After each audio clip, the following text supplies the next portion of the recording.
sentar.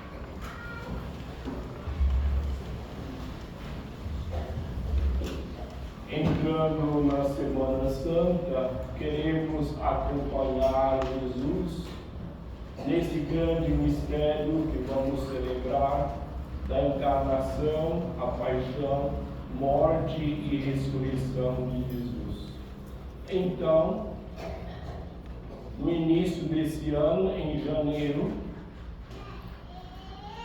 na festa do batismo de Jesus, que foi numa segunda-feira, nós nos deparamos com a primeira leitura, Isaías 42, o cântico, o primeiro cântico do servo do Senhor. Então dizia que eis o meu servo, se trata da eleição. Esse servo que é dócil à vontade de Deus, que Deus, o Pai Celeste, pôs toda a sua complacência sobre este filho e ficou no ar, né? Porém, não dá o melhor, o servo mesmo não se manifesta. Então, hoje, na primeira leitura, Isaías 50, nós escutamos esse servo que se apresenta para nós. Esse servo é Cristo Jesus. Os primeiros cristãos não tinham, como nós temos hoje, o Novo Testamento. Então eles liam todo o Antigo Testamento e via as passagens que se referia a Cristo Jesus. Então, já os primeiros cristãos vai reconhecer nesse servo de Isaías, séculos antes de Cristo, que foi redacionado esse texto, o próprio Cristo Jesus. Então, o servo vai dizer: o Senhor Deus deu-me língua adestrada, para que eu saiba dizer palavra de conforto à pessoa abatida. Ele me desperta cada manhã e me excita o ouvido para prestar atenção como um discípulo. O Senhor abriu-me os ouvidos, não lhe resisti, nem voltei atrás. E a leitura continua. Esse é Jesus, o servo do Senhor. Antigamente falava o servo sofredor. São 4 cânticos. O quarto dele, hoje nós escutamos o terceiro, o quarto vamos escutar na próxima sexta, na celebração da paixão.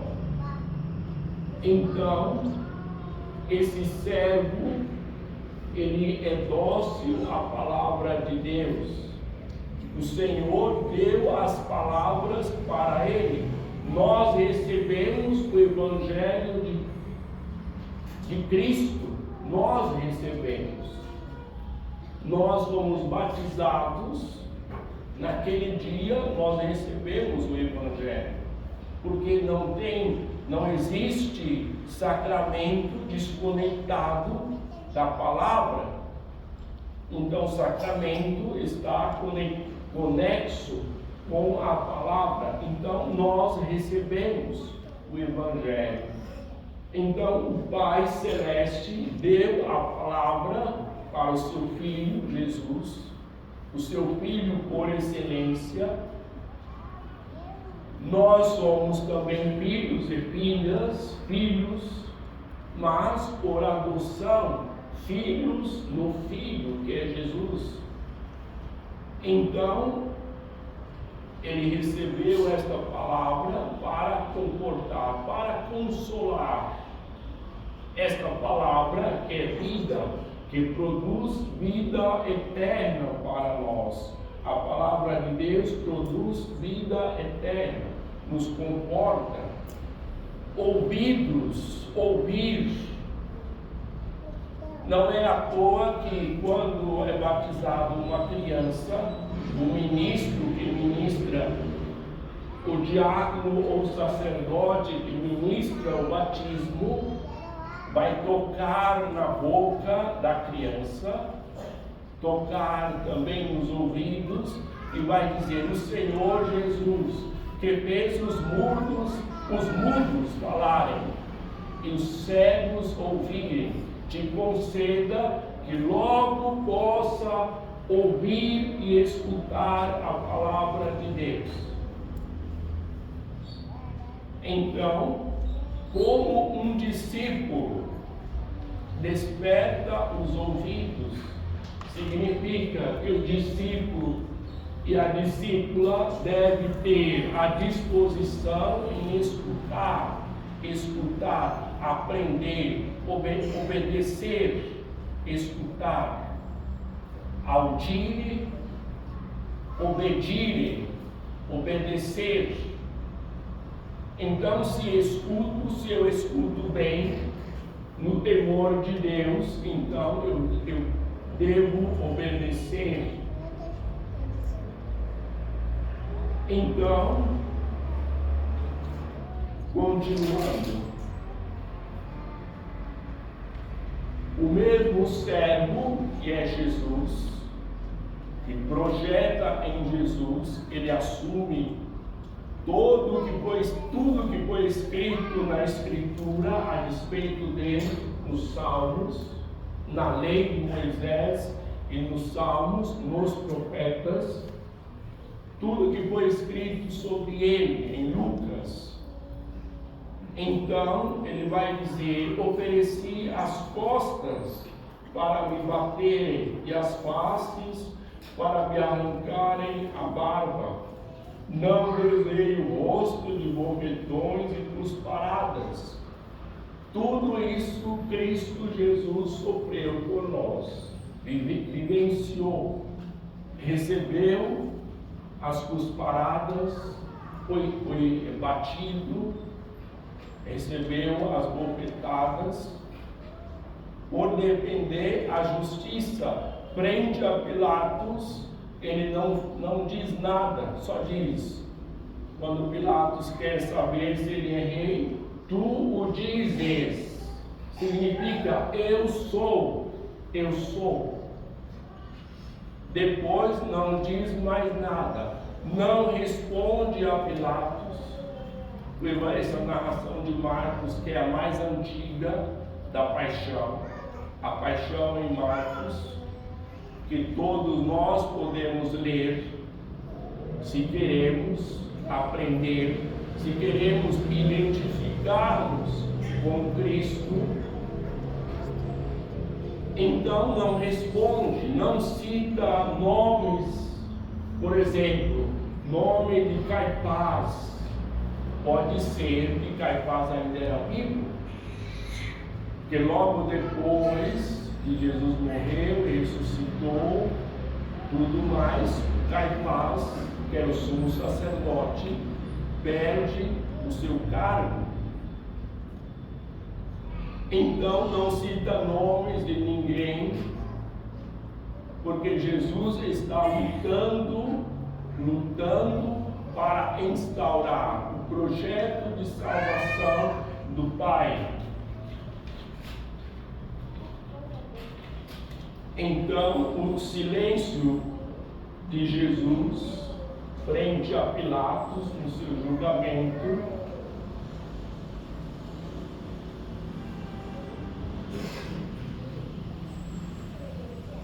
mostra a sua convicção de fé, é sinal de força, é um silêncio nobre, silêncio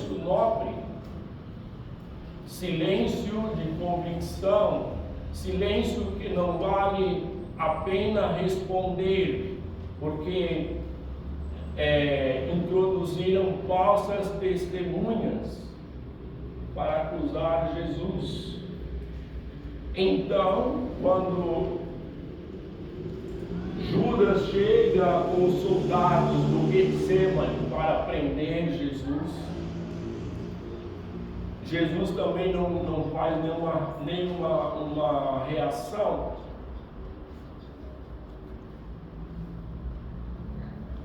Então, Jesus fica sozinho.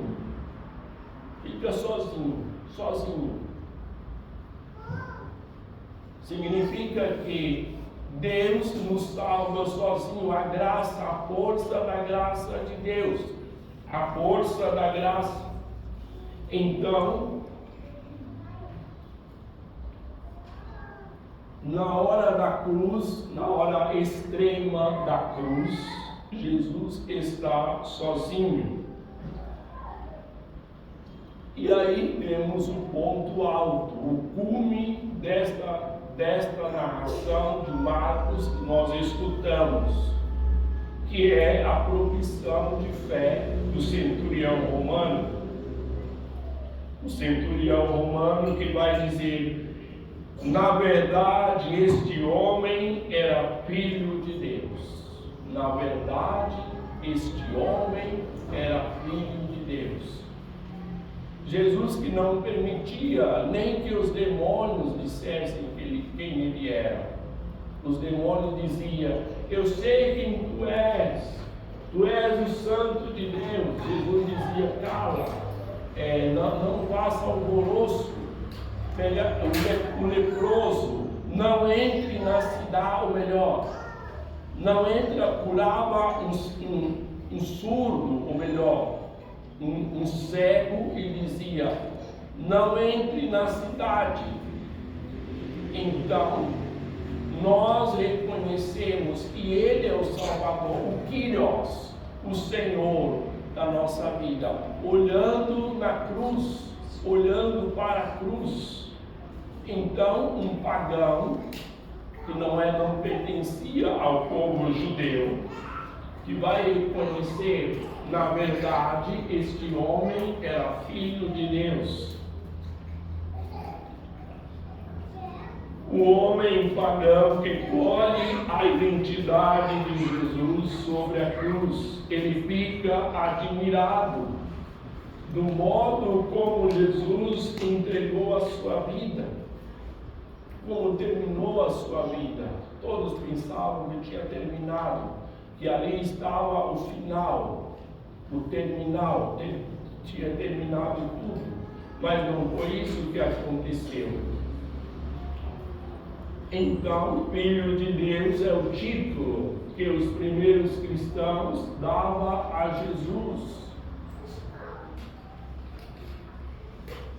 Então, o centurião que vai reconhecer Jesus como Filho de Deus, é a entrega que Jesus faz da sua vida por amor, por um dom gratuito. Então, nós temos um outro sinal importante.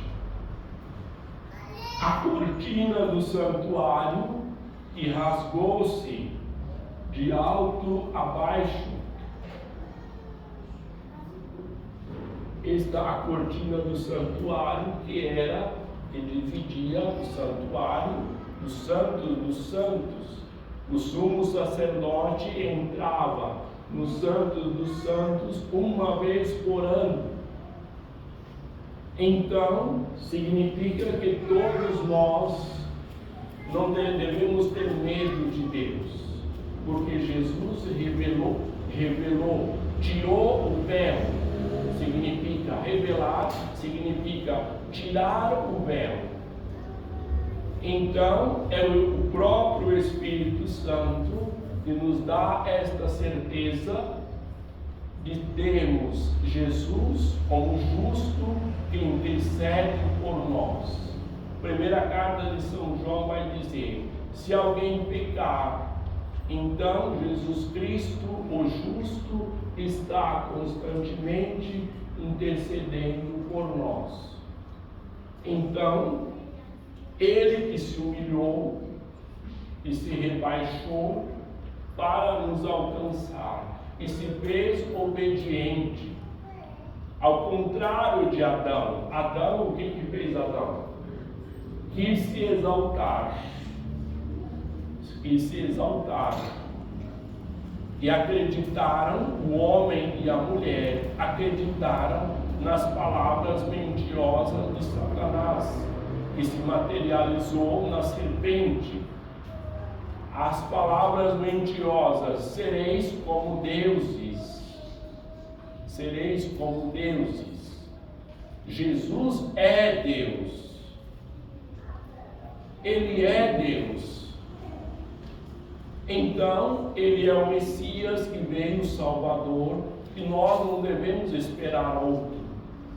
E João Batista queria eliminar essa ideia de que devia esperar outro. Então, mandou uma comissão para perguntar: tu és aquele que vem ou devemos esperar outro?